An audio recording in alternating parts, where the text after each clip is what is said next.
In this interview, I speak with Don and David, who each spent decades researching all the things we've been lied about, including the monetary system, legal system, evolution, and the primary focus of this conversation, germ theory. Viruses do not cause disease. And if you want to understand why this statement is evidently true, the next hour and a half will be of immense value to you. Hey everyone, so today I'm joined by Don and David, authors of What Really Makes You Ill, Why Everything You Thought You Knew About Disease Is Wrong. And so for anyone who still believes this narrative that I can cough out a virus that makes someone else sick, or that taking an antibiotic will do anything besides worsen health, this video is definitely for you. So Don and David, thank you both so much for joining me today. Well, thank you for inviting us. Yes. Yeah, it's great to talk to you. Yeah, thank you, Joey. Pleasure to be here. So, for people who don't really know or are unfamiliar with this whole topic, germ theory is basically the belief that diseases are caused by the invasion of the body by microorganisms. So, when it comes to like so-called pandemics like influenza or what's happened in the last couple of years, these microorganisms allegedly move from one human to the next. So let's just get right into it. Like, can you talk about some evidence that viruses are unable to actually spread and cause disease? Yeah, sure. I mean, the first thing, because it's very common, particularly by the medical establishment, to refer to bacteria and viruses as microorganisms. And that's the first mistake, of course. I mean, because that sort of gives people the impression that viruses are living things, whereas they're not. And we'll get into that.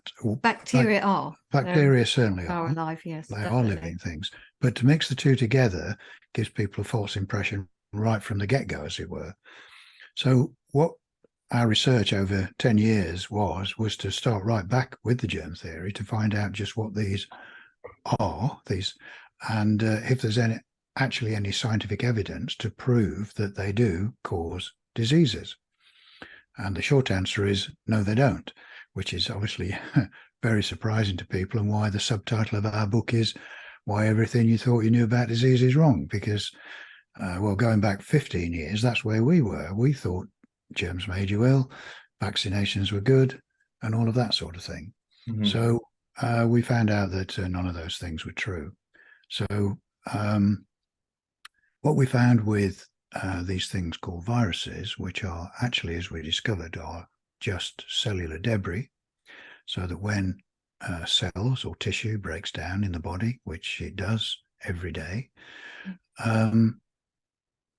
that's what they actually see when they look at these particles under an electron microscope, which had just come up as specks and things like that. And going right back about 100 years, they only had optical microscopes, so they could only see bacteria. And it wasn't until the 1930s, when they had the invention of the electron microscope, that they could see smaller things. But the process that's gone through to be able to put something under an electron microscope is quite detrimental to whatever it is you've sampled. So it's certainly always dead, whatever it is, because it's bombarded by high energy electrical fields for a start. But it's also, any samples are treated with chemicals, they're sort of heated and colored and dyed, all sorts of things happen to them. So really, the samples that they put under an electron microscope bear no resemblance to what it was you took out of a human body. So that's where the problems start. And further research showed us that the whole field of virology, which is to examine viruses, their methodology of taking a sample and then examining it in a petri dish proved to be totally unscientific. I mean, I can go through basically what they do very quickly, if you'd like me to do that. Sure. Yeah. So if, let's say, they take a sample from a supposedly sick person, a blood sample or a tissue sample, and then put it in a petri dish in a laboratory. Now, they're only at this stage supposing, and it's important to realize that, they're only supposing that there is a virus in that sample. They don't know, they're supposing. But then what they do is they add antibiotics, serum, blood serum from a baby calf, monkey kidney cells, and various other chemicals. And then they call that an isolation. So this again is where it deceives the public, because as anyone can see, that's not isolating anything. That's making a cocktail. You know, we understand as normal human beings that when you isolate something, you separate it from everything else, but not so in virology. They make up this concoction of all these chemicals and things that I've just mentioned, and then they leave it in the petri dish for about up to 5 days. And when they come back, of course, they see that all the cells are dead in the calf blood and the monkey kidney cells. Everything is dead. And so they assume that it was a virus that was in the dish that has killed everything. Again, just an assumption. So many people, doctors, including ourselves, have complained that that's not scientific. And why are you, Mr. Virologist, not doing a control experiment? Which they've never done, ever, in the last 70 years that they've been carrying out those sorts of experiments. So another virologist that we know, that you may have heard of, Dr. Stefan Lanker, a German virologist, well, he was trained as a virologist, he'd also bitterly complained that what they were doing is totally unscientific and doesn't prove anything. So he said, well, I'll do the control experiment. Obviously, he's qualified as a virologist. So what he did was then take a second petri dish. So he'd now got 2 petri dishes. The first one, he did exactly what they did, took a sample from a sick person, mixed all those different things, antibiotics and all the rest of it, in one dish. In the second dish, he put all the same concoction, except nothing that could be construed as viral material. Okay. Then left them for the same number of days, up to 5 days. When he came back, all the cells were dead in both dishes. So that proved that all the cells will die no matter what. I mean, and they die because for 2 reasons. One is they've been poisoned by the chemicals and antibiotics that's been put into the dish. And 2 is that they've been starved to death because they've just been left without food because cells need food. They've been left without food for 5 days. So quite a standard, simple experiment. And it shows that all what virologists do is unscientific and has no basis in science at all and does not prove anything. Hence, they've never been able to prove that a so-called particle, which they calling a virus, is actually a pathogen. And because one is it's not alive, it's just cellular debris. And 2 is there's nothing that has been able to show that it can infect someone and pass on a disease, enter someone's body, enter a cell and multiply. And they've never been able to prove that ever over the last 100 years. Or one of the great experiments they did was in the 1918 flu epidemic. Right.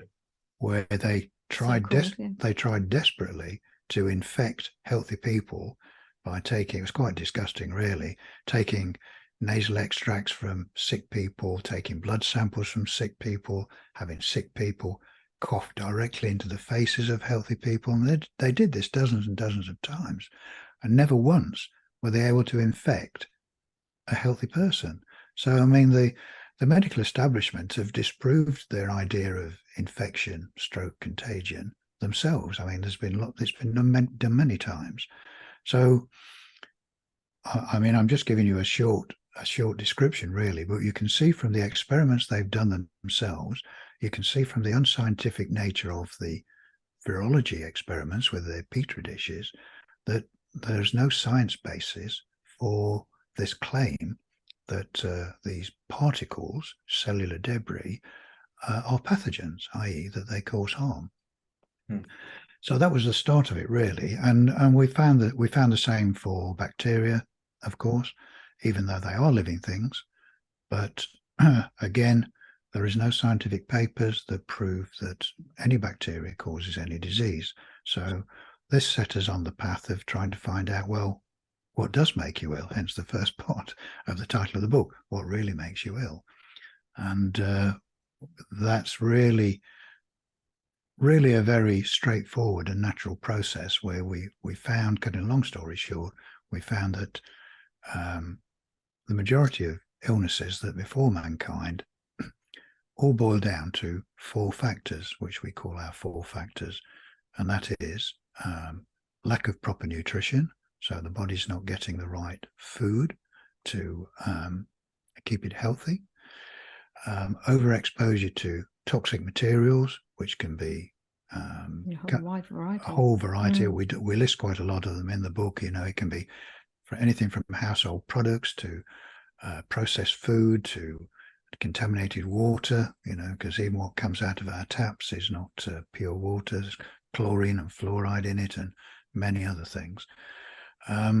Even what you wash your clothes in, personal body care, lots of different sources, chemtrails, lots of different sources of toxins. Then the third factor was EMFs, electromagnetic frequencies. As we know, we're all exposed to them. Every electrical device emits an electrical field, which can interrupt and disturb the body's own electrical field, because the body has an electrical system as well as a chemical system. Hence how the heart works and the brain. It's all nerve impulses are electrical in nature. So that can be disrupted by strong outside electrical fields. And then last but not least is prolonged stress. We found that stress can be detrimental not only physiologically but also psychologically. So those 4 factors, one or more of them, we always found were responsible for all of the different illnesses that we mention in the book, which is most of the ones that people will be most familiar with. Okay, so that's a short description, Brief overview. a brief overview of why the germ theory is a big problem, you know, because it's never been proven to be the cause of disease. Right. Right, absolutely. And this is exactly what I've uncovered. I don't know if you are familiar with Aldrinus Wonderplanets, but you are, Don. He talked about a lot about germ theory being wrong, and I got a lot of ideas from him. So you talked about viruses, but and how they're not living. Obviously they don't have a respiratory system, and they don't actually have a self-functioning metabolism. But how about bacteria? You mentioned it briefly, but I think who was the doctor? Koch, or who said the bacteria? Koch, Dr. Koch, the German, Koch, yeah. The microbiologist Koch, Right. Yeah, he said that bacteria is the cause of some diseases. Then we're told that bacteria causes strep throat, whooping cough, tuberculosis, and other things. And this is another component of the germ theory. How do you know that that is also incorrect, along with the whole concept of viruses being transmissible and causing disease being incorrect as well? Well, the thing with bacteria is that they are found in people who've got diseases, but not always the case. I mean, the first of what are called Koch's postulates says that the causal agent, or the microbe, whatever, should be found in everyone who has the disease it's supposed to cause, and should never be found in people who don't have the disease. And if it does cause something, then that should be followed. That should be the case, because if X causes Y, then, you know, X should always be there in the presence of the whatever the phenomenon Y is. But that's not the case. I mean, there is plenty of evidence. You know, when you really start looking into papers and the original writings of various people, it's, you know, the things get changed over the years, but when you find the original writings, you discover that there are plenty of people who have said that certain bacteria that's supposed to be there aren't found on people who have the disease it's supposed to cause. So I think some of the examples we cite are diphtheria and tuberculosis. So if the bacterium that is supposed to cause tuberculosis is not there in a person with tuberculosis or with a diagnosis of tuberculosis, it cannot be the cause. Because it would have to be there. And so because there are these exceptions, it raises the question, well, they cannot be the cause, that they may be contributory. That's a possibility, but that's still a hypothesis. That's never been proven. And what they have done in the past is they have actually had pure cultures of bacteria and introduced them into the bodies of healthy people, and nothing's happened. And these people have not been ill. Now, if they are causal agents, they should always make people ill when those agents are introduced into a healthy person, and that isn't the case. So it's based on a lot of misinformation, but also habits. We have that kind of, oh, don't sneeze over me, I don't want your germs. So we've just brought up with that idea that they do, without ever really asking the question, do they? Well, where's the evidence? And that's really what's going on at the moment, that people are saying, well, actually, let's have a look at this properly. Let's, investigate. Let's ask questions, and obviously scientists don't like that. It's not that, they are, deliberately lying or anything like that. It's not that at all, but it's because they've been trained in following these procedures, and they are told that this means, this particular something that phenomenon they are seeing should be interpreted in this way. So if this happens, so again, as David said, with the petri dish, when you see what are called these cytopathic effects, these cells die, break down, and you see these little round particles, these little circles. I go, oh, well, that's the virus. Well, they aren't, because first of all, in order to actually see that sample under electron microscope, one of the things that has to be done is they have to be sliced really, really thinly.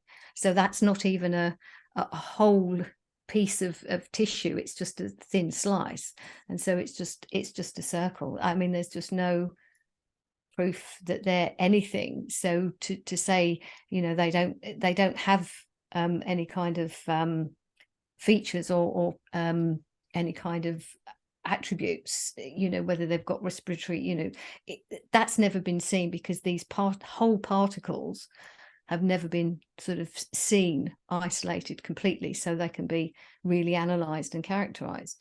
But as I say, bacteria are, but again, plenty of experiments were done, as I say, for pure cultures of bacteria being put into healthy people, with absolutely nothing happening to those healthy people at all. And also, what we have to realize is that bacteria are a natural part of the human body. We've all got them both in our bodies and on our bodies. They're part of, as we've seen in our research, they're part of the cleanup system in the body. They are there to actually dispose of what we mentioned earlier, cellular debris, because cells break down all the time in the hundreds of thousands every day. So something has to clean up that debris so that it can be eliminated from the body. And that's what the bacteria in our bodies does. We wouldn't even be able to digest our food if we hadn't got hundreds of thousands of bacteria in our gut. They're breaking our food down, they produce hydrogen, which is reabsorbed into the body, all essential things. So without bacteria in and on our body, we wouldn't be alive. And we see it out in the forest, don't we? Bacteria breaking down dead trees and things and returning it back to the earth. So they're a natural part of life. They're not life's enemy, and they're certainly not humans' enemy. Yeah. To kill them is really the wrong way to go. Right. I remember how happy I was when I put all the pieces together, because everything started to really make sense. Like, I looked into animals in nature and saw that they were not afraid of bacteria. Dogs are sniffing each other's butts, and everything just really starts to make sense. And like you mentioned, the bacteria are decomposing things. We learned this, when we were 10 years old, going out into the gardens, and at least I did when I was in school. So everything did start to make sense. And I guess the logical extension of what you're saying with bacteria not actually being at the root of disease is that antibiotics are completely counterintuitive, and that's what you actually discussed in the book. So what do antibiotics actually do that's so harmful for us? Okay, well, as the name implies, of course, antibiotics means anti-life. So they're designed to kill, and they're designed to kill bacteria. And as we've just said, bacteria are essential. So you don't really, first off, don't want to be taking something that's going to kill them, because that inhibits the body from repairing itself and keeping itself healthy. So that's the first thing. And because antibiotics are seen by the body as a toxin, so the body treats it in exactly the same way as it does any toxin. So several things happen. One is trying to get rid of the antibiotic because it's a toxin. It will often fire up the endocrine system into overdrive, which can then exhaust the endocrine system. And that's why repeated use of antibiotics is, even doctors are realizing that's not to be recommended, because eventually the endocrine system doesn't work properly. So that's the first thing. But also there's evidence to show that it actually, the toxin inhibits the body from trying to get rid of some of the toxins. So the body will then have to suppress the antibiotics suppress the body's mechanisms, and so the body ends up not being able to get rid of all the toxins. So they're forced back into the body, in simple terms, even to the point of the body will encapsulate those toxins that it can't get rid of, and forms what the medical establishment call a tumor, which they will then classify as a cancer, probably, and then want to give you chemotherapy or radiotherapy to break down that tumor. And as we know, both of those methods are extremely toxic. And by their own admission, the chemotherapy drugs are extremely poisonous. But in their mind, they seek and think that they can kill the tumor, kill the cancer, before they kill you. That's basically it. But for the vast majority of cases, and I know this from personal experience with family and friends, they just end up killing the patient. It might take them 2 years, but they end up killing the patient. But then, of course, they just say that they've died of cancer. But no, they've died of the treatment, and that's the short of it. The other point to make clear is that what we call kind of illness, disease, or whatever they are really just collections of symptoms. But symptoms aren't a bad thing, and that's why you shouldn't take things like antibiotics to suppress them, because they are part, as David said, part of the body's processes of clearing things. I mean, if your nose is running, then your body's getting rid of stuff. If you're coughing or whatever, fever again sort of is heating the body, sort of producing sweat, and your skin is obviously expelling toxins, because that's one of the ways the body does that. So symptoms are not bad, and that's again completely inverted from how we've been taught, because well, if you've got symptoms, you've got to stop them. So you take this, you stop your symptoms, you feel better, well, that's it, you're over your illness. Well, no, but you've suppressed the symptoms, so you've stopped your body from doing what it's supposed to do.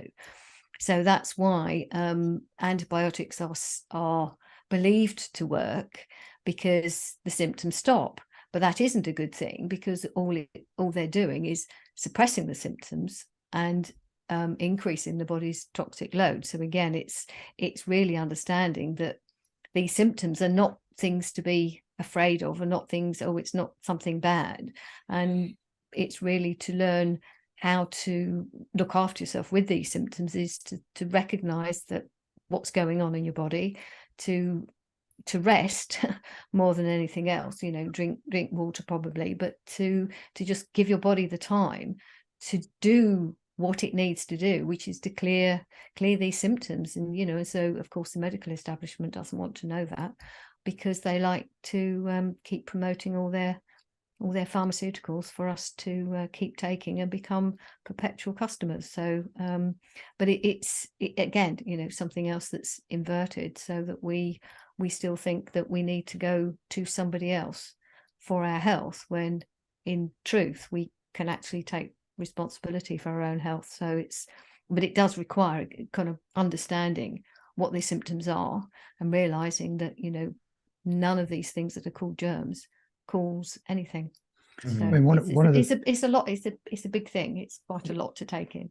but one of the things we had to do in our research was to have a look at how doctors are trained, because we thought, you know, things obviously became apparent that everything we'd been taught throughout our lives up to that point was totally wrong about the medical establishment. So we thought, well, surely all doctors can't know the truth and they're just lying to their patients.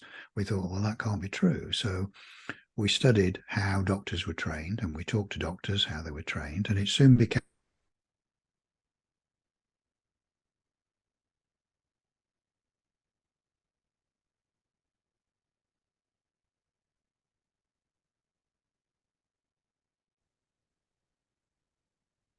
Oh, right. oh, we're Okay. back. Sorry about that. Yeah, go on, go on. Okay. So Yeah, I thought you'd frozen. we had to have a look how doctors were trained. So again, cut a long story short, and after we talked to doctors about their training, basically we could see where the problem was. When they went to medical college, you know, they were bombarded with information, none of which they were able to investigate for themselves. They were not able to do any independent research. They were not able to ask questions. You know, if they were said, well, this bacteria causes this disease and this is the drug you give, this virus causes this disease and this is the drug you give for that. They were never able to ask, well, how do you know? How do you know, Mr. Lecturer? How do you know? Where are the scientific papers that prove this bacteria does that or this virus does that? They're never allowed to ask those questions. They were never shown any scientific papers. So they just had to take it on good faith that what they were being taught was the truth. So you can see after 5 or 6 years of indoctrination, they believed what they were taught, the same as any of us when we're trained in whatever profession we go into. We come out believing what we've been taught, and then we then practice it. And doctors are the same. So we found that doctors didn't know hardly anything about nutrition. They didn't know anything about the contents of vaccines, which was a real shock. And as I say, they just took at face value that this or that germ was responsible for causing this or that disease. It was as simple as that, just learning by rote, which is a big shock. But you can see why doctors come out being little more than drug providers, really, because that's what they've been taught to do. And of course, the pharmaceutical companies love that because that's how they sell their products and make billions of dollars worldwide. And no one gets well. In fact, people just get worse. I mean, in America, when we studied the system over there, I mean, it's the most medicated country in the world. More money is spent on pharmaceutical products over there, and yet it's got one of the poorest rates of health. You know, there are more sick people in America than anywhere else, and yet they're taking more medication than anyone else. So it speaks for itself. And there's a thing called iatrogenesis, which is basically translates as death by modern medicine, where you know, we talk about it in the book, where people are being prescribed drugs by their doctor, they're taking them as prescribed, and it's killing them. And there's at least over 150,000 people in America alone that die every year from iatrogenesis. And anywhere in the world where so-called Western medicine is practiced, you're going to get similar outcomes. Obviously, depending on the country's population, it will vary, but it's a very, very high number. So worldwide, that's going to translate into millions of people dying every year just by taking the drugs that their doctor has prescribed for them. In fact, we have a retired GP in the UK called Dr. Vernon Coleman. He's quite famous on the internet. And went public and said, the person most likely to kill you is your doctor. Yeah. Now that's quite an admission coming from a doctor. Yeah. So that should concentrate people's minds a little, I think. But not intentional. Again, you know, make it clear. You know, it's I mean, we might talk more about the education system, well, the schooling system, should we say? And part of that is really to be given data that you then regurgitate in the exams in order to pass. And then so if you're questioning anything, or if you're doubting anything, you are not going to get through those exams, so you're not going to get any qualifications. So that's where the indoctrination starts, and the repression of any thoughts of questioning your tutors or teachers, or sort of, or even the authority. So people are by the time they get into those sort of adult training, they're already less likely to question the so-called authorities and the experts. And also, if you're working as in the field of science, and you have professors who are well known, or they've got years, it would take a very brave young new student or new scientist, just sort of starting in the area, to actually question the sort of professor who's been in that field for 30 years or whatever, because you assume they know their field, and so you don't question it, even if sometimes, and I've heard this from scientists that I know, that they say, I'm not quite sure about that, but they just don't dare question these professors, because I mean, there's obvious respect, for these people in their fields, but you just don't question them. Yeah. And if you aren't happy with what's going on, people just leave the field. So that's the thing, that it's difficult to stay unless you do follow the procedures and just keep going within that field, because you won't make progress. And of course, once people have qualified as either a scientist or a doctor, they've got so much money invested in that qualification, Right. and usually huge student debts to pay back. And we also found out when we were talking to doctors and researching how they were trained, that most of the training colleges were either partly or wholly owned by the pharmaceutical companies. Okay.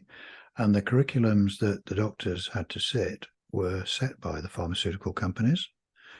And the college libraries were stocked by the pharmaceutical companies.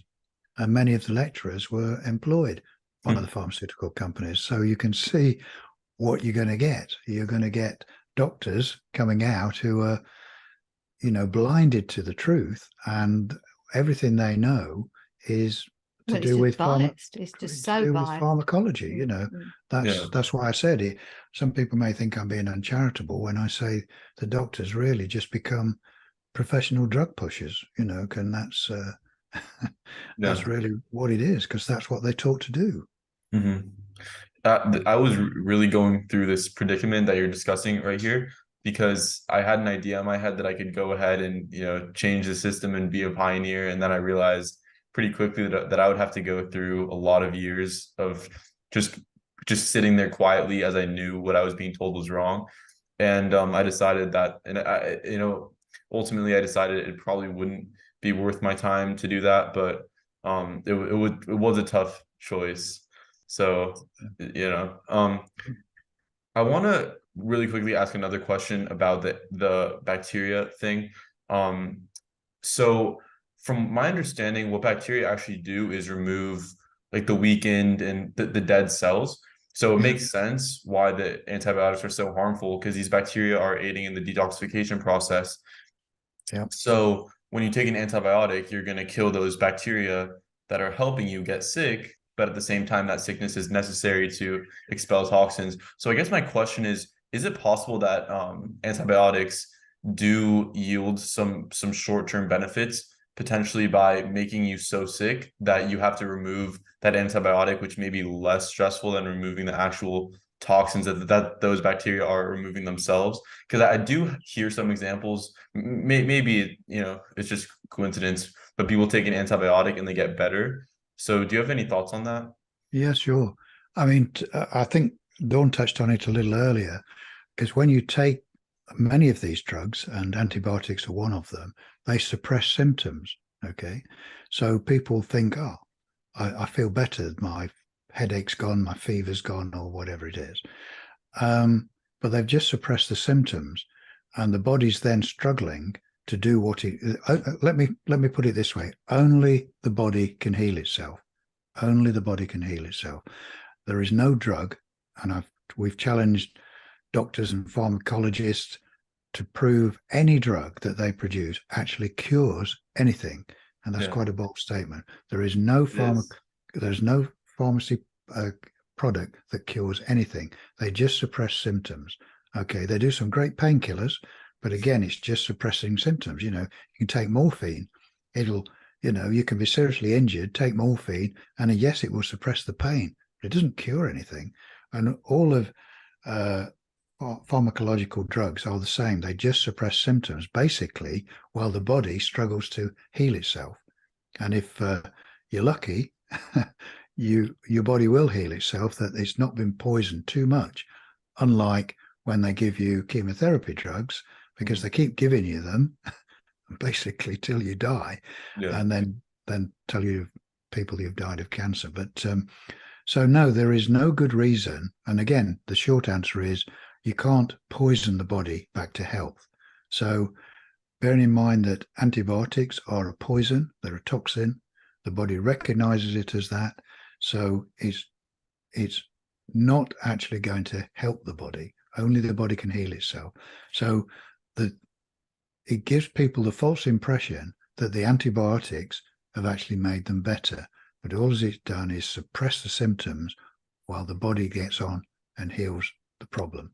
Okay. But by stopping the symptoms, it's actually hindering the body from continuing the processes, and so that's why it's really hard when people say, yeah, but I stopped having whatever it was that was going on, all these different symptoms, and think that means that they are better. But that's where the misunderstanding lies, that it is that, however, if they feel better, that is only a temporary thing, because what's happened is the body will then have to deal with the antibiotic. Now, the reason for this, well, first of all, say the reason for the cells dying. I mean, cells die all the time, and they are processed and eliminated from the body normally. A healthy body will be doing that all the time. So cells dying does not mean you've got a disease. It's just a normal process, because cells are renewing all the time. Now, the healthier the body, the healthier the new cells will be. So, as I say, cells dying is not a bad process, but when there's sort of an excess toxicity in the body, then they will die at a higher rate than normal, and that's why you need the bacteria to come in and help break that down. Because like you say, that's what bacteria, fungi do out in the natural world. They break down dead and dying material, because if they didn't, we'd be miles high in dead and dying dead matter that they haven't broken down and recycled back into the environment. So why, the reason that people think that that's what happens out there in nature, but in our bodies they turn into some horrific monster. But it's the idea that you've got to take something to kill something. Then if it's something that kills, designed to kill bacteria, then it is inherently toxic. So you just, you have to wonder why people would think taking a toxin is a good idea. So I mean, with what are called infections, one of the things that are various people who actually practice that, have patients and help them restore them to health, or restore themselves to health, is through fasting, is actually to just not eat, and then the body's not putting all its energy into processing food, and then it can just put its energy into healing. And quite often they find that people who go on a short fast or whatever, their bodies can heal naturally. I mean, if you cut your finger, you just, as long as you keep it clean and don't put anything toxic on it, it will heal itself. The body will heal itself. And I think animals in nature fast when they're sick. So exactly, pretty clear that if we're sick and we're not hungry, then there's no point to force down food. Okay, so there's a lot of logical extensions that come as a result of bacteria and virus not being the cause of disease. For example, the immune system. And this is something that I thought of instantly as soon as I was exposed to the idea that Louis Pasteur was wrong, and it's not germs that cause disease. So this was hard for me to accept because we're told so often, like, we need to wash our hands, do this to boost your immune system, vitamin C boosts your immune system so you can fight off stuff. And like, it's crazy that all that's wrong. But so I guess the question is, what is the immune system, and does it even exist at all? Okay. Well, first Good of all, question. just one point is that, the idea that the body is just this battleground of things fighting each other is completely false as well, because it's harm, if the body was fighting itself all the time, then we'd always be ill, and we're not. Yeah. So it's the wrong concept, but it's put out there to make us feel that we have to defer our responsibility to these to the medical people, or the medical system anyway. But the body is, it works in harmony. It's not a battleground. Well, the important thing, because I'm glad you asked the question about the immune system, because it's always one that people get confused about. Particularly when we say the body doesn't have an immune system. It doesn't have an immune system. It has a repair and maintenance system, but it doesn't have an immune system, as we're told by the medical establishment. Now, their idea of the immune system is that they can usually inject you with something that will then cause the body to produce what they call antibodies, which are specific to the germ that they're supposedly making you immune to, and that these specialized antibodies will then stay in your blood system and circulate around your body for years, maybe, until that unhappy day when it's attacked by one of these fictitious germs. And then these antibodies will swoop in and kill the germ, and you will be well. And this is what they tell us the immune system is. But we don't have one of those. Why would we? Why would the body want one when he knows it's not being attacked by germs? Germs aren't what make it ill. So, and of course, this whole idea of being able to inject something into you to produce these specific antibodies has never been seen. It's a complete myth. No one has ever shown that happens, and that the body produces these specialized antibodies. It's just a medical myth. And we research this very carefully, and more and more people are realizing that that is just a story put out by the pharmaceutical stroke medical system, because it then justifies them injecting you with various things from a syringe. Because if you realize that, one is germs don't make you ill, two is that the body doesn't have an immune system, the next question you would ask is, why do I need to be injected with something then? Yeah. And of course, they don't want you to know that, because the whole thing falls apart. Right. So they've got to keep this myth of the immune system going, so they can keep justifying injecting things into your bloodstream. Okay. It's very refreshing to hear you say that, because I've heard some places people say that there's no immune system, but you just say it with such confidence as if you know it, and I know it too. There can't be an immune system because there's nothing to fight off. So yeah, it's nice to hear you say that. I think a really interesting part of your book was the section about infectious diseases and what actually has caused them through history. So you said that the four causes of disease today are food, chemicals, EMF, and stress. And if a lot of that stuff didn't really exist hundreds of years ago, or it did to a degree, but the EMF was reduced, maybe lives were less stressful, the chemicals weren't there, and food wasn't sprayed with glyphosate, and it was generally whole organic foods all the time. What was the cause of disease and all of these alleged pandemics through history? Well, the first thing is, yes, there weren't sort of synthetic chemicals, but there were other substances in the environment that people could be exposed to. So that's, it's, yes, the chemical industry is quite modern, but there are what you might call natural chemicals, and things like mining have been, they expose people to various substances. There are natural phenomena like, volcanoes and earthquakes that put toxic material into the atmosphere and into the water. and into the water. So again, they can poison. And animal, if there isn't sufficient sanitation, human and animal wastes aren't cleared away, the water can be contaminated by the waste, and that's not to do with bacteria, that's to do with contamination. So there are lots of possibilities, before the kind of chemical industry. But I think you obviously want to go into, or it sounds like you want to go into some of the some specifics on that. I mean, did you want to cover? Let's just think about mining. I mean, Dawn mentioned mining. I mean, that's been going on for thousands of years. Now, whenever you dig into the earth, they were usually digging for lead, which is toxic. They were digging for gold and silver. But of course, within mining, it exposes all sorts of gases and toxic materials to the miners.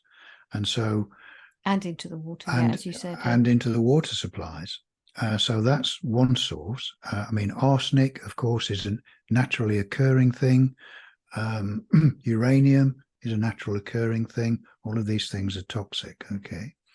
Wherever you've got lead, and much of, well, certainly in the UK, all over the UK, there's lots of the remnants of lead mining, which had been done even by the Romans, who were here several thousand years ago. For what purpose? They were mining for lead, or they had people mining for lead. Wherever they used them for, I think they used them for the pipes, didn't they? Water. Yeah. They used them. So so the water was run through lead pipes. So yes, I mean they used toxic. it was. I think they also used it was sweet, so they used it as a sort of sweetener for wines. Yeah. Once you start looking back, you realize they were using toxic materials, and arsenic was used as a so-called medicine, and for mercury. thousands of years. Mercury, of course. Hundreds of years, I mean, people were being treated. People were. We might get into sexually transmitted diseases, which, as we examine in our book and show, there's no such thing. People have these things for other reasons. But one of the things that the medical establishment used to treat some of these so-called sexually transmitted diseases, and syphilis was one of them, they treated people with mercury. Well, I mean, that's highly toxic, highly poisonous, and it's hardly surprising that many of the people treated that way died. So, yes, there were lots of different toxic materials available, but as Dawn mentioned, not least of which was when you get bodies, whether it's animal bodies or human bodies or even rats, when flesh starts to decay and break down, it breaks down into very toxic materials. And when you've not got proper clean water supplies, those toxic materials get into the water supply, which people are drinking, and then they get poisoned. And hence then you get the rise of so-called diseases like smallpox and cholera and all these others. Well, they're called, get these names. Yeah, but it's through poisoned water. Poisoning is the biggest culprit, and it's just, and this was part of our research, was to try and nail down what the actual poison or poisons were that were actually causing the illnesses, because we could never find a germ to be the cause.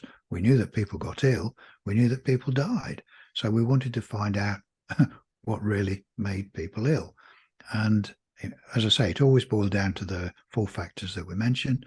And toxicity in the olden days, as you say, when EMFs were not as rife as they are today, but lots of different toxins were, and those were the main causes why people got sick and died, mainly because of unclean food and unclean water, poisoned food and poisoned water.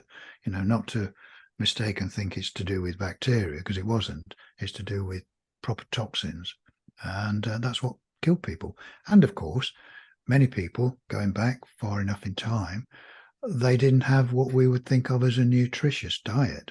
They may have food, but it might just be very, very basic, very basic bread, water, or bread and beer, and maybe some meat.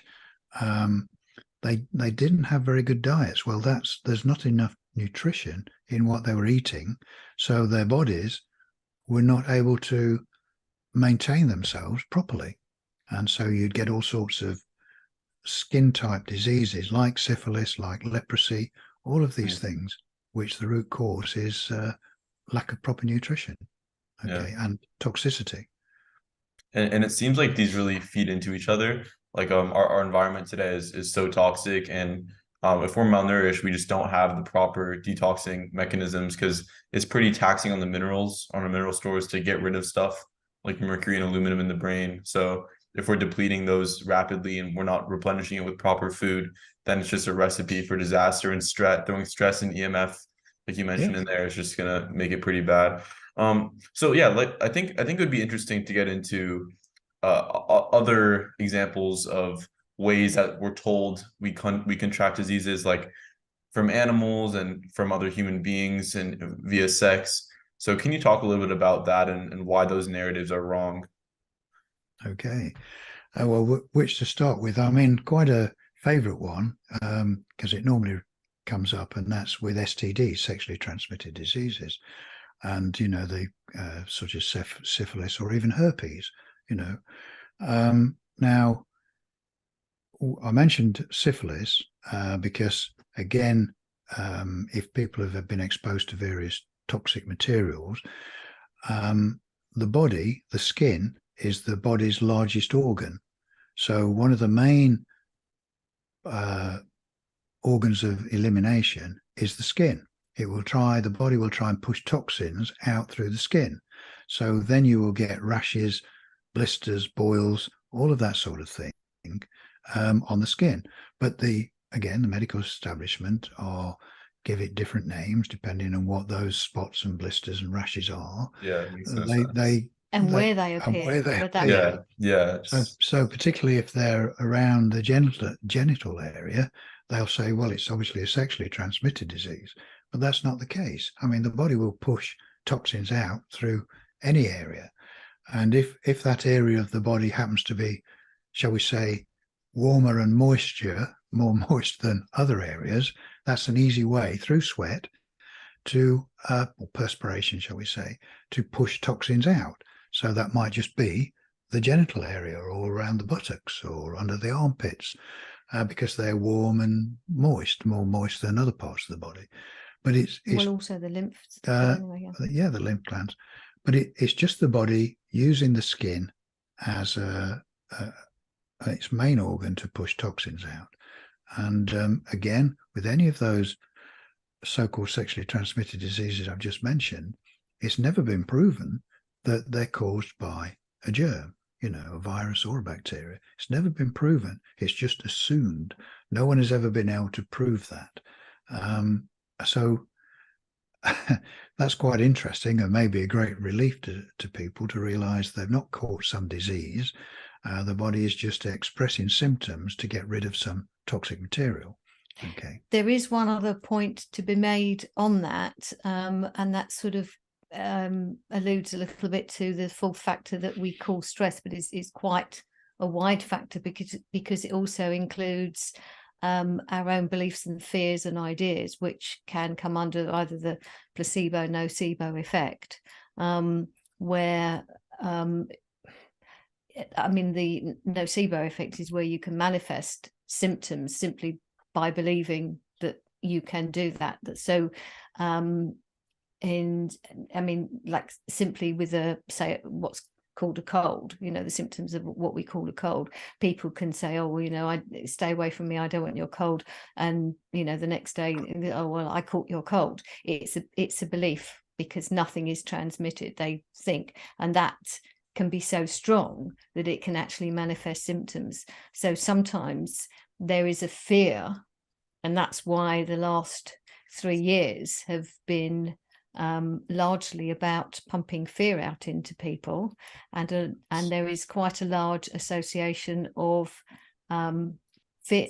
Well, there is quite a close association between fear, anxiety, and the manifestation of certain symptoms.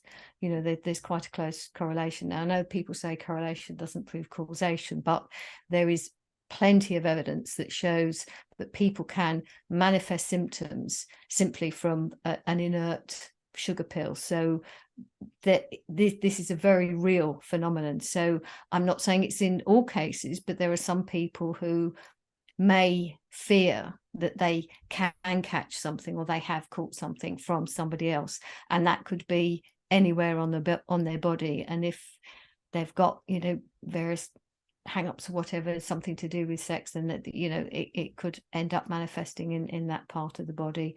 The other thing with those sorts of areas, that, you know, various products may be used that contain, certainly contain sort of fragrances which are pretty toxic chemicals, and the body just may not like those chemicals and then decide to manifest symptoms, you know, express the kind of rashes and lumps and bumps and blisters that then get given this label. So again, this is about labeling, and even they say, even though it's given a label that's then said, oh, well, you've got whatever herpes, it's caused by the herpes virus. There is no such thing that has ever been seen, that the herpes virus is not something that has ever been proven to exist. So but the whole idea, you know, but calling it, you know, herpes virus just keeps that belief in the idea that what is called herpes is caused by a virus. So again, this is continuing the belief, so that people don't look at anything else, and that's why it's quite important. But again, as I say, what's been going on the last 3 years has been quite a good example of how fear and being kept in a perpetual state of anxiety is detrimental to people's health.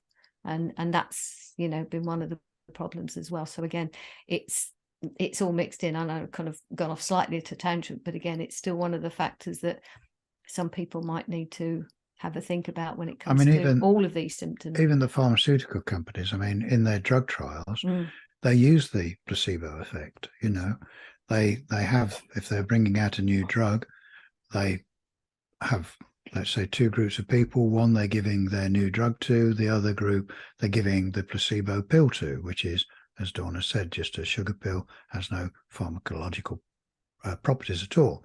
But of course, neither group knows which pill they've been given. And there are many recorded instances, say with a chemotherapy drug, where the people who've actually only had the sugar pill but think they've had the chemotherapy drug have even manifested symptoms of hair loss now, because that's what they believe they'd had. So belief is a very powerful thing.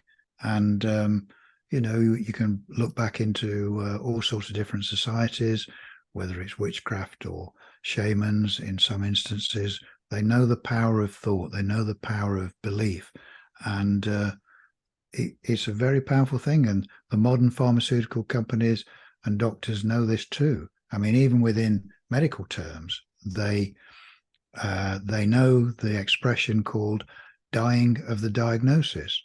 You know, a doctor knows that they can give a particular, if they're unwise, give a particular diagnosis to someone, and that will affect them very badly, even to the point of, you know, if they think they've got 3 months to live, that's what they'll do. They'll die in 3 months. You know, it's dying of the diagnosis. And so doctors, or anyone for that matter, should be very careful if they hold a position of authority, i.e. doctors, you know, they've got the white coat on and the stethoscope, and if someone believes in them, that what they say is definitely true, so whatever that doctor tells them will have the effect of the placebo pill, or nocebo pill, as it should be called, because it will have this detrimental effect because this man in the white coat has said so. Very, very powerful and very dangerous. Yeah, no doubt that the mind is powerful. I heard of a study where 2 different groups were given the same milkshake, but one was told that it's super healthy and one was told that it's really bad for them. And the one who received the information that it's healthy, even though it wasn't, had a lower blood sugar spike, like a different physiological response just from the brain, which is cool. And there's also a lot of interesting stuff with resonance where, you know, women's menstrual cycles will sync, and there's a lot of things that go on with the mind that people tend to neglect. I'm curious if you think that maybe bioresonance has anything to do with families getting sick at the same time, because that does seem to happen, and I have heard that as an opposed argument to germ theory being incorrect. Well, there are it's one of many possibilities, but again, with a family being ill at the same time, you have to recognize that they are in the same environment, they're probably eating the same food, they're exposed to the same EMFs or toxins or whatever. So again, this kind of environmental you know, food eating and potential stress or whatever, and similar belief systems as well. And the water Possibly. they're drinking. Well, yes, I mean, all of that. So there are similar exposures within a family that could be one of the reasons. But again, and there's the nocebo effect, you know, some members come down with it, so the rest think they will get it. Yeah. But you're quite right. You mentioned bioresonance. Yes, there's that too. The body, as we mentioned earlier, does have an electrical field, and wherever you've got an electrical field, I know, you know, well, I'm retired now, but I was an electrical engineer for many years, and so I know that all electrical systems put out an electrical field, and the human body is no different. And so when you're in close proximity to someone, your biofields, your electrical fields, can intermingle, and it can give sensations of various sorts, you know, even if it's just making you feel that you have an affinity with a person, or a certain person may even repel you, but you don't know why. And this can be because your biofields don't sync. Okay, so information can be passed through these biofields, and I'm not saying that they make you sick, but you can pick up information that can make you think you should be sick, and then the mind makes you sick because you feel you should be. Well, it's not again sort of being sick, but again, it's coming out in sympathy, Symptoms, yeah. in the symptoms. So you sort of made like coming out in sympathy. But I mean, you know, there's nothing contagious about sort of, you know, yawning or whatever. But sometimes when somebody yawns, it makes somebody else yawn. But there's nothing transmitted, you know, there isn't a yawning germ, you know. So it's that there is something else going on, because again, we're sort of moving to other areas, but I mean, we are all kind of, you know, interconnected in various ways, and so we're sort of picking up on each other's consciousness, shall we say. But we won't go into that one. And it sort of goes somewhere else. But yes, I mean, there are all sorts of reasons, and it won't ever be, and this is the problem, some people want, well, if it's not this one thing, what is the other one thing? And it's not just one thing, it will always be various combinations, and that's why we're all different. Well, we are all different, and that's why the expression of symptoms, the duration, severity will be different. So even within a family, not everyone is going to be express the same symptoms for the same length of time in the same way. There may be, some may have sort of a few mild symptoms, and some may have slightly more, and some none at all. Exactly. Yeah. So again, you know, people are all different, and so it's, you can't, well, if they're experiencing different symptoms, it can't be the same thing.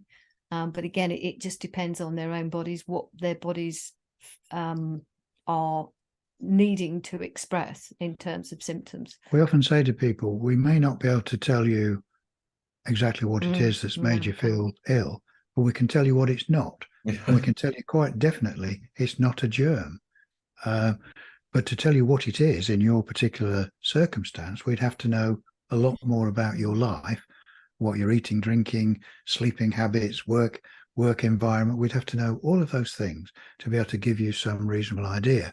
But that's why we boiled it down to the 4 factors, so that people can then have a look at their own life environment and say, what of these 4 factors could be making me feel ill?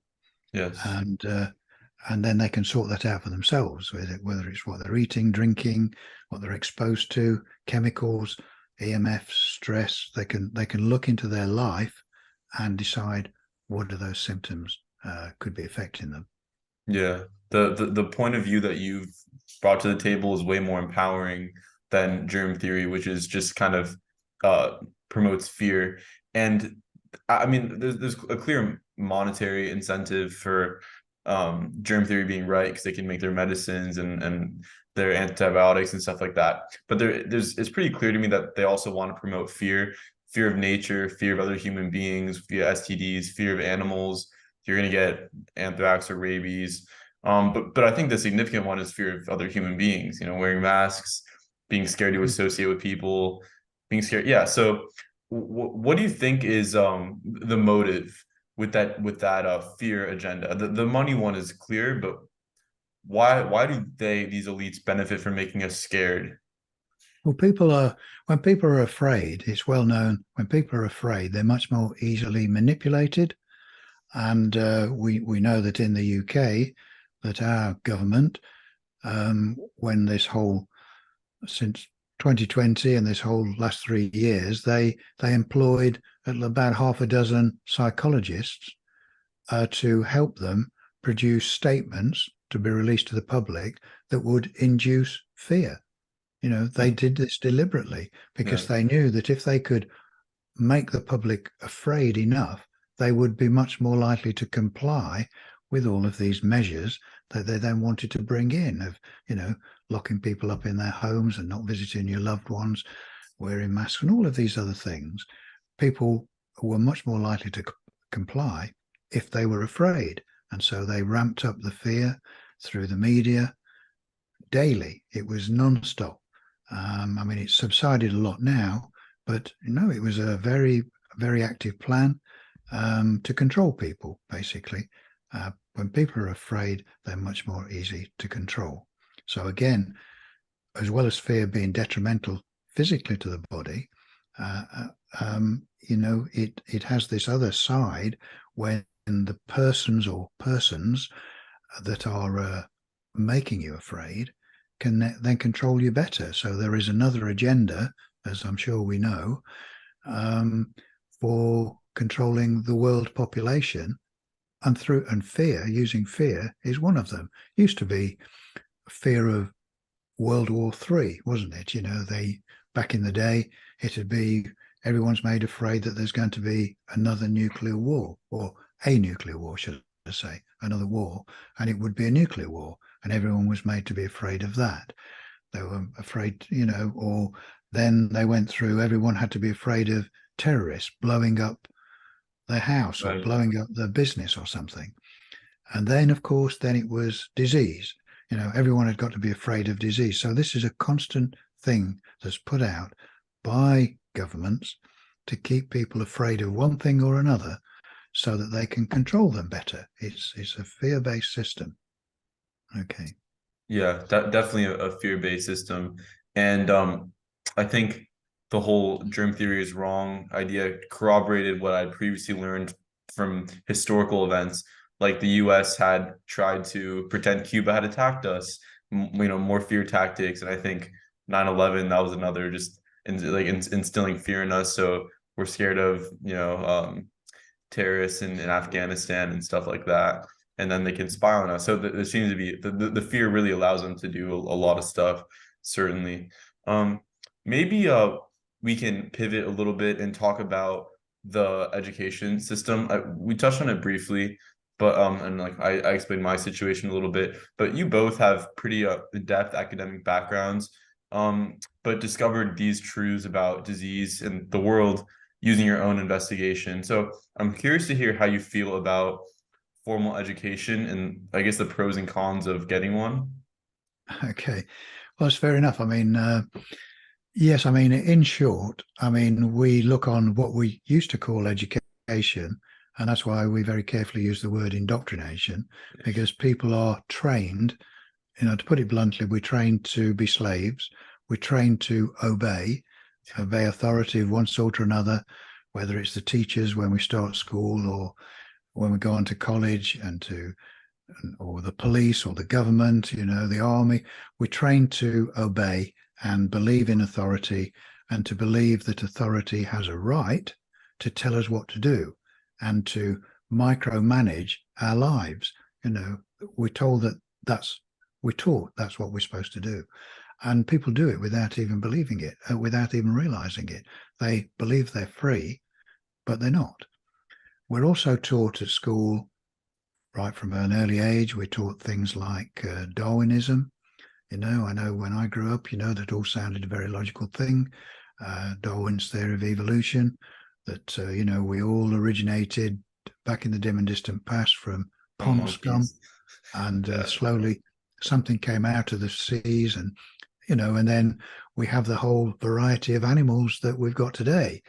But when you look at the fossil record, when you look for the science of it, there's nothing to support that. You can see there can be variations within a species, but there's no evidence to show that one species has evolved into another. That fish have evolved into mammals, and then a whole variety of different mammals, whether it's elephants and giraffes, or there's no scientific evidence to support that. So we have to ask ourselves, well, what is that about? Well, it's all part of this making us feel, and we're often told, that we're quite insignificant, really. That we evolved from, as I say, pond scum, and we're just a biological accident, really. And within the scheme of the universe, we're of no particular importance, and it wouldn't really matter whether we're here or not. So this is the theme of making us feel insignificant, powerless, of no particular importance. Well, we are very important. Humanity is extremely important, and we have a role to play. And we'll get into other areas if we're not careful.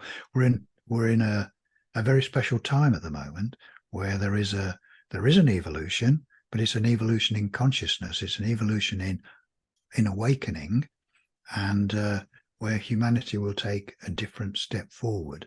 And it's been brought about largely by what's been happening over the last 3 years, because more and more people, we know from the people that contact us and who we talk to, more and more people have woken up and have realized there's something very wrong, not only with the medical establishment, but also with all the other things, like the legal system, like the banking system, the education system. So people have started to question all of these things.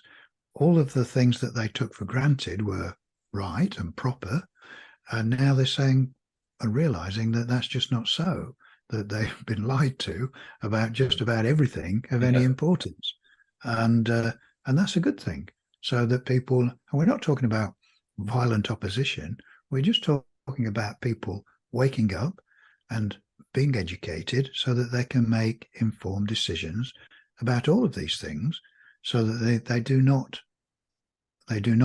have to put their health in the hands of the medical establishment, which doesn't actually help them. They can start to make inroads into changing the so-called legal system, the government system, the banking system, which most people are waking up and realizing is extremely fraudulent, with the lending money at interest. It's a fraudulent usury, it's a fraudulent exercise.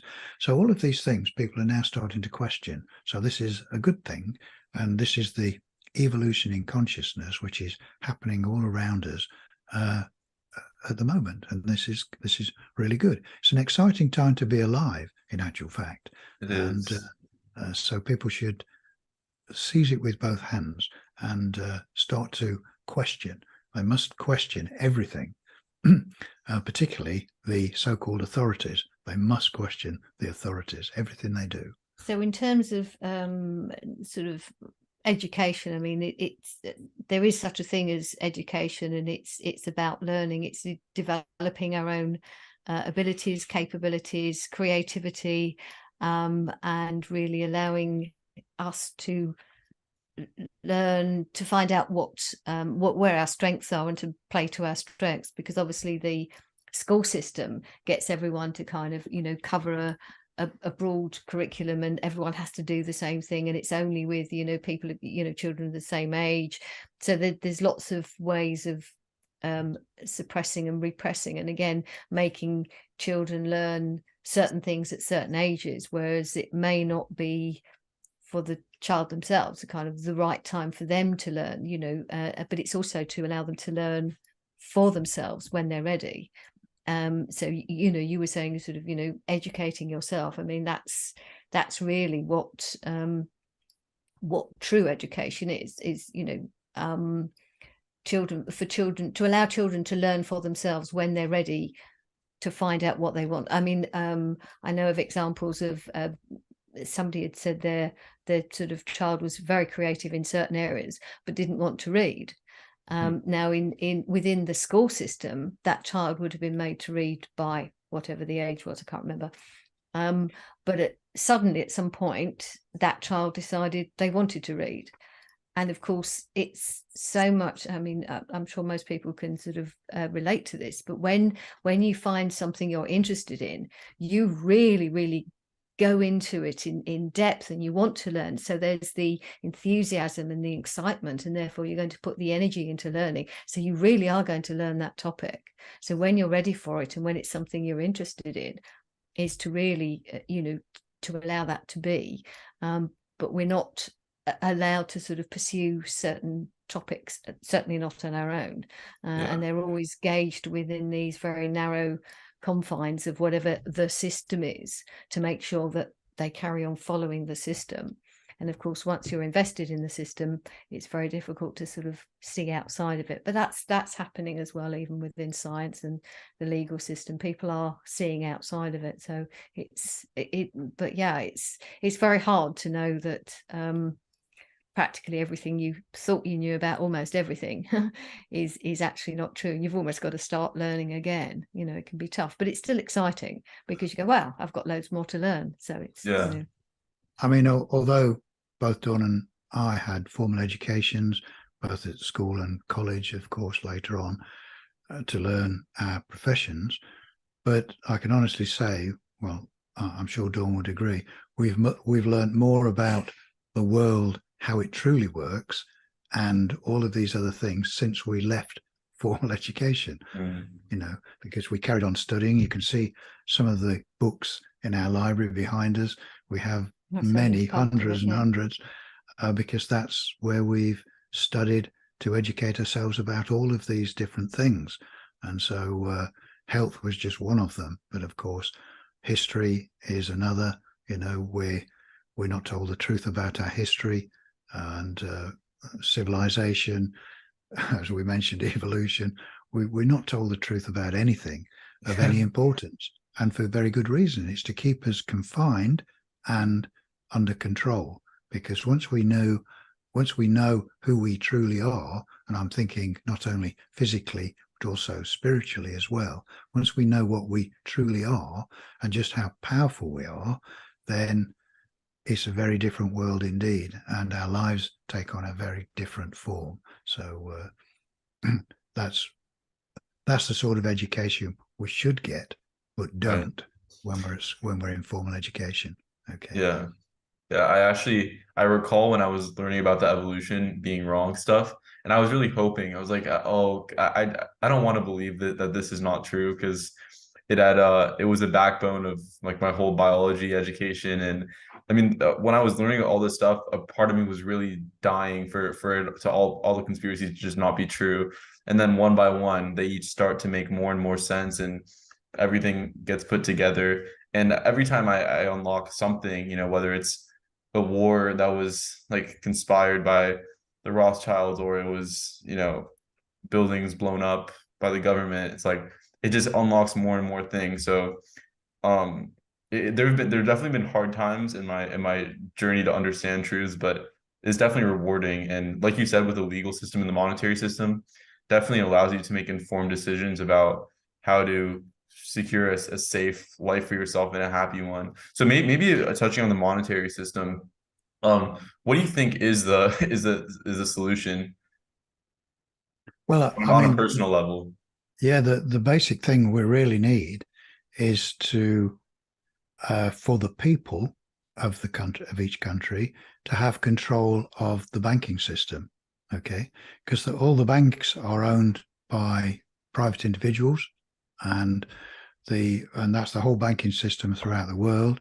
So they're allowed to get away with lending money at interest, okay, which is a ridiculous system and is very restricting for people, because so the whole world gets run on debt. People are imprisoned by debt. So that wouldn't happen if the people actually own the banks and money could be lent without interest. Okay, and this can be done. If we had honest governments, the governments should run the banks for the people. So that's the first thing. I mean, yes, it's a big ask because obviously there's be a lot of opposition, because there's a lot of extremely rich people who own the banking systems who definitely do not want that to happen. But that's one of the things that has to happen. I mean, one of the things, as we all know at the moment, they're trying to get rid of cash and just have digital money. Now, that will be extremely detrimental. It'll be awful, because dreadful. if there's no cash and you can only buy things through a piece of plastic, then they've got you total control, because they can switch that card off anytime they like. If you're a naughty boy or girl and don't do what they want, The they can social control credit stuff.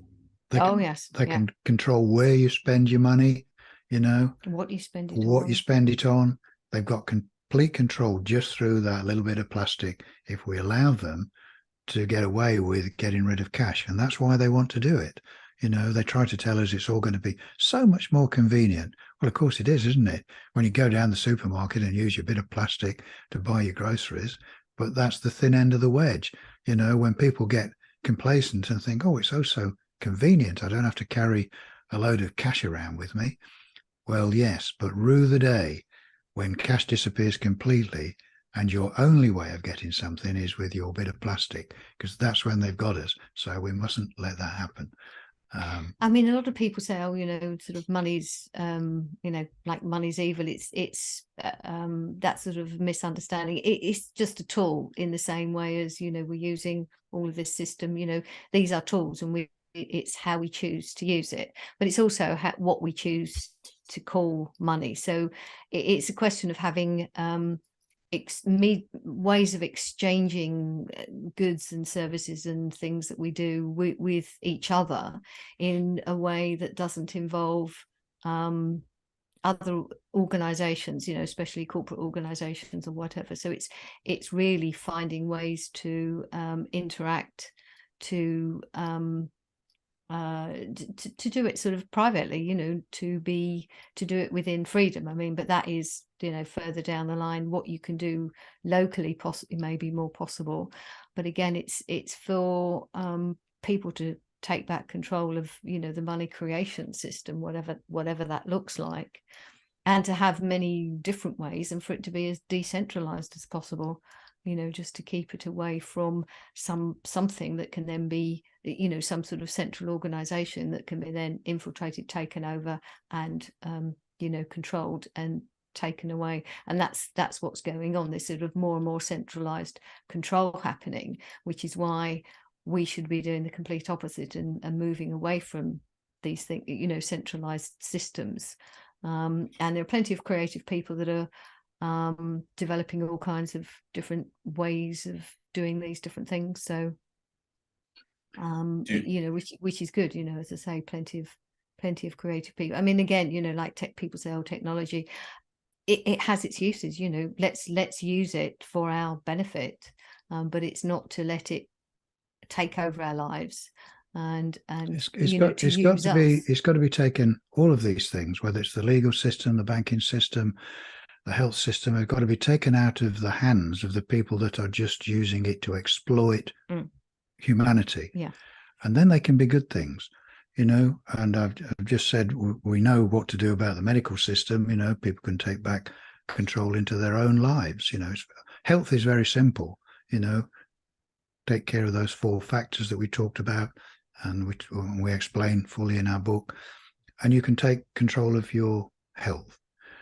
And if we can take control back of the banking system, so it's run for the people, take back control of the legal system so that, because the whole legal system is illegal, judges and barristers, lawyers, but one quick way to start to change that is if people were taught the power of the jury person, because they're not taught that.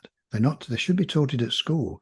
The power of the Constitution, the real meaning of the Constitution, but most of all, the power of the jury person, because they're not taught it at school, and they're certainly not taught it for anyone who's had to sit on a jury. I've sat on several juries in my life, and you're not told anything by the judge for obvious reasons, because he doesn't want to know that you are the most powerful person in the court, not him. He wants you to think it's him. But the jury can overturn anything. They are the final say as to whether someone is innocent or guilty, and they can overturn a law. So if they think that the law that person has been brought to court is an unjust law, they can just find the person not guilty. Yeah. Even though technically they may have broken a law. But if the jury thinks it's, as I say, an unjust law, they just find the person not guilty. Now, the judge may blow hot and cold, but there's nothing he can do about it. Very hot. Because he can't override the jury's decision. So if everyone was taught that, and you imagine everyone going into the courts all over the world knowing they were the most powerful person, and their job not only is to judge the person, but to judge the law that has brought them to court, and they're judging both. Now, they're not told that they can do that, but they can and they should. That would change the legal system a lot just by that small little bit of education. Okay. Yeah. Do you both read all the same books? Like when you buy a book, do you both read them? I only ask you because I'd imagine writing an entire book with another person is like, it would be extremely difficult, like putting that all together. So like, how do you do that? We research separately, but then come together, of course, to put it together in some form. I think a lot of the books we have both read, but we've also read some others sort of separately as well, because it's just but again, having slightly different sort of or interest in certain different areas, and there's so much material to cover, but so it's and then we bring it together. This is the only way, really. I mean, there are a number of books, of course, in the world that have two authors, and they work the same way, I guess. You do the research. There's such a vast amount of material that we had to research, and too much for one person. But two people halve it, of course, and then you bring elements of it together. I mean, we often say to people, we had to leave out, even though our book is nearly 800 pages, we had to leave out as much as we actually put in it, because otherwise it would have been 2 or 3 volumes instead of one. What topics?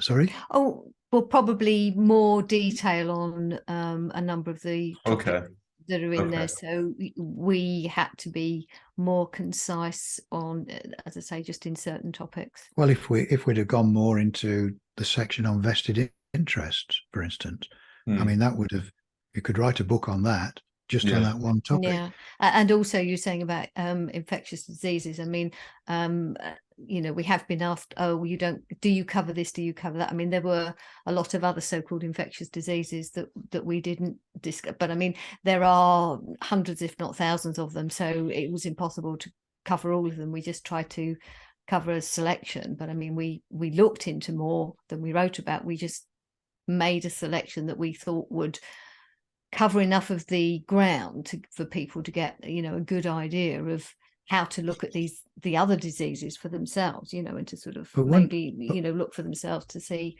what else could have been the case. But once you've, as we did, discover that germs were not the cause of disease, then that's the end of it, really. Pulls the rug out of all the others. It pulls the rug out from under everything. Once you realize that the germ theory is a complete fallacy and has no scientific basis to it, then infectious diseases or anything that's supposedly caused by a germ, you can dismiss it straight away and look for some other cause. And so you don't need to cover and talk about every one of the thousands of so-called illnesses that can befall mankind. Once you know, well, it's nothing to do with germs, so look at what it is that's made that person ill, and start with looking at nutrition. Are they eating and drinking properly? And what is their toxic exposure? You know, those Yeah. would be the first two things I'd ask people to look at. Yeah. I actually want to talk. This is the last thing I want to talk about is nutrition, because it's what brought me into all this and inspired me to dig deeper.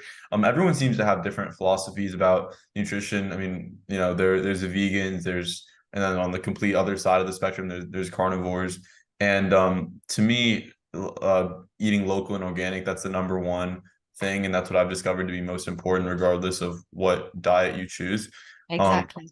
Right. But I want to, because your philosophy in the book was more of a plant-based approach, and you even said that humans naturally are not even meat eaters. I don't want to misrepresent you, but we didn't necessarily consume a lot of meat in a natural context. And so I'd like to hear a bit more about your thoughts on that. Okay, well, obviously this can be quite a controversial subject, and people often, I mean, you're quite right. Both Dawn and I are plant-based and have been for many, many years. I've I've been not eating any meat, fish, poultry, or anything for 50 years, you know. So, and I'm uh, still doing quite well. I'm 73, so I've done okay not eating. So obviously it works, and then there are other people who eat loads of meat, you know, and they're okay too. So long as you get the right balance of nutrition, I mean, there are obviously other reasons why people may or may not eat meat. Okay, but we won't go into that. But the thing is, the important thing is getting the correct nutrition, because that's what the body needs to be able to look after itself, to repair itself, keep itself healthy and strong. And you can get that nutrition from a variety of diets, you know, the stuff you eat and drink. So long as, I mean, you did mention is to get it organic as much as possible, whatever it is, Local, as clean as local, unprocessed, unprocessed. Yeah, unpoisoned, yeah, unchemicalized, Yeah. if you can avoid the chemicals, keep it clean, keep it unprocessed, you're well ahead of most people, especially in America, with the standard American diet. yeah. And these are the things, you know, you can't live on hamburgers and Coca-Cola, you know, you can't. It Not for long. might taste very nice, but you can't live on that. Much as people might try, you know, you need a greater variety of nutrition to keep the body healthy. It's relatively simple to do, you know. I mean, as well as growing your own, a lot of people have started to do that more and more, and grow some at least of their own vegetables, so at least they know where they've come from. So yeah, it's relatively simple, but just to be aware of what it is you eat and the water you drink. You know, I mean, both Dawn and I mean, I use a reverse osmosis system to filter my water. Dawn uses a distiller, so that at least we know that the water we drink is clean. It's not got chloride and fluoride and all sorts of other contaminants in it. So simple things, but important things. And if you take care of those things, you'll be healthy. It's as simple as that, and you won't have lots of illnesses. You won't have lots of severe detox systems, because that's really what it is, because your body won't have an excess of toxins to get rid of it. I mean, your body's detoxing all the time, and you don't even notice it, because the amounts of toxins that may be entering it are relatively small, and so Mm. it can handle them. It's when those toxins build up, because you've suppressed it by taking some over-the-counter medication or something, Yeah. or and you've been mistaken in what your body's trying to do. For instance, even the so-called common cold, I mean, that's a sure sign, if you have that, of congestion, and you've got them, because the body's had to employ the mucous membranes to try and get rid of excess toxicity, because it's not been able to get rid of it through the normal methods of sweating or excrement or urination. it's not been able to get rid of it. So then it employs the mucous membranes to help it out. And then people say, oh, I've caught a cold or I've got the flu. But they're detox methods of excess toxicity. But then, of course, they very often make the mistake of taking something to suppress those symptoms, which just makes the matter worse because the body can't get rid of the toxins.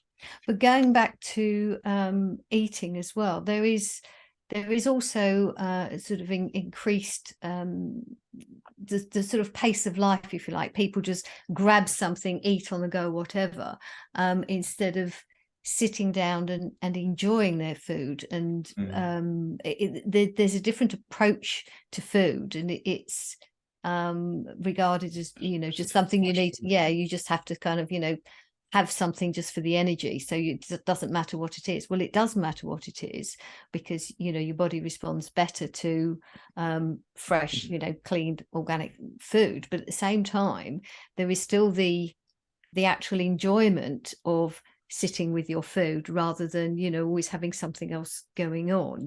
And so people don't sit around together and enjoy a meal together, have that pleasure from the food. So that's been lost as well. And that again kind of goes into what we were saying before about your sort of beliefs and ideas. But it's because you're taking the food into your body, it's how you approach that food. And if you kind of I just need to put something in, you're not necessarily giving it the right energy, as it were. So there is that aspect of really enjoying what you're eating, putting that the right feeling into it, the right emotion. You're taking energy on. Everything's energy, isn't it? In its basic form, everything is energy. And of course, the food you eat, you're bringing energy into your body. So to have good food and a respect for the food is important, and to pay attention to it. It's all about energy exchange in a way.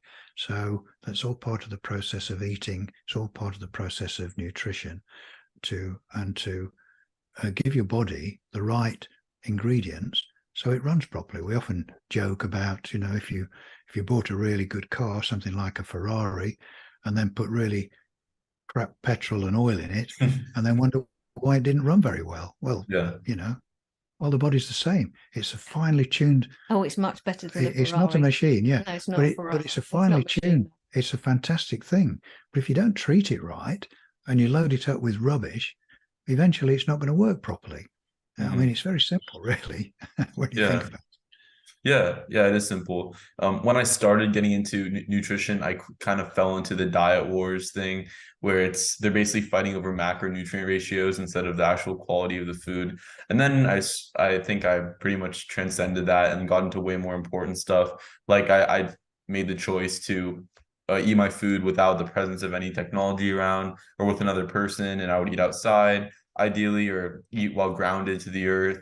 So all those things like that you're mentioning, I mean, they're definitely so important, and they're completely neglected by the diet wars that are being pushed. Like they're definitely pushing diets, and that doesn't seem to be the right approach. So yeah, it's another divide and conquer mechanism. So anything where it pits you against someone else, I would suggest kind of go, okay, they want us to fight, so I'm not going to. Let's have a sensible, let's have a discussion, and we might agree to disagree. That's fine, but not allow ourselves to be the divide and conquer, because now is the time for not being divided, because there are more of us than there are of them, and we have far more in common than we have differences, really. So that's the way to approach things, and to move things in the right direction. That's how I see it. To all work with one another rather than against one another. Cooperation. It's a basic, simple principle, because, as Dawn has said, it's also a basic, simple principle of divide and conquer, which has been used very effectively for thousands of years, and they're using it now more and more. So we have to realize that, and not allow ourselves to be divided and conquered. Is to come together in a peaceful way, no violence required, but to be, not to comply with unjust things. unjust laws, unjust regulations, not to comply with them, just to, come together and do what's right, and we all Yes. know what that is. So Yeah. very, very simple. Great. This has been amazing. Don and David, I really appreciate you both for taking the time. I will put the link to your book in the description. It's probably the best book I've ever read. I mean, it's so comprehensive. Yeah, Thank you. Thank you. yeah, it's excellent. And for the average person who hasn't been exposed to this stuff, like this is the book that changes your life, because it changes the way you view the world completely. It's a totally different view of the world that you have after getting this understanding. And yeah, I can definitely attest to that. So thank you for the work that you've done, and it's been great talking to you. Thank you very much. Thank you very much.